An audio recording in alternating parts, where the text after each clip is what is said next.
Who today wants a rich spiritual life?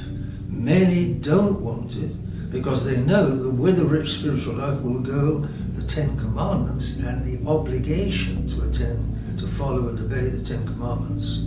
At the moment they're deceiving themselves, or they can deceive themselves if they want to, that obeying the Ten Commandments is an option and not an obligation. And that's why so many people today are on the road to eternal hell. They may choose to not be spiritual, they may choose to be material, but they cannot choose not to have the consequences of leading materialistic lives.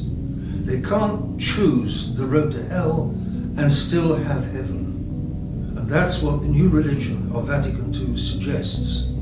They can have what religion they like, which means they can have what commandments they like. The Ten Commandments go with the Catholic religion. They barely go with the Protestant religions. But in any case, no soul on earth can choose the path to hell and still get to heaven.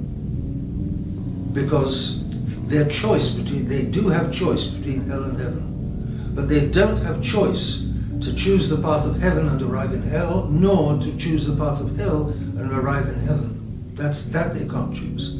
If they choose in this life the path of hell, that's what they will have for eternity. So people kid themselves that they can do what they like in this life and still Almighty God will sweetly let them get into heaven. That's a huge mistake. A huge mistake which must have caused countless souls to fall into hell, because they were in fact living on the basis of choosing hell, and they pretended themselves that they could still get heaven because of the sweetness or silliness of Almighty God.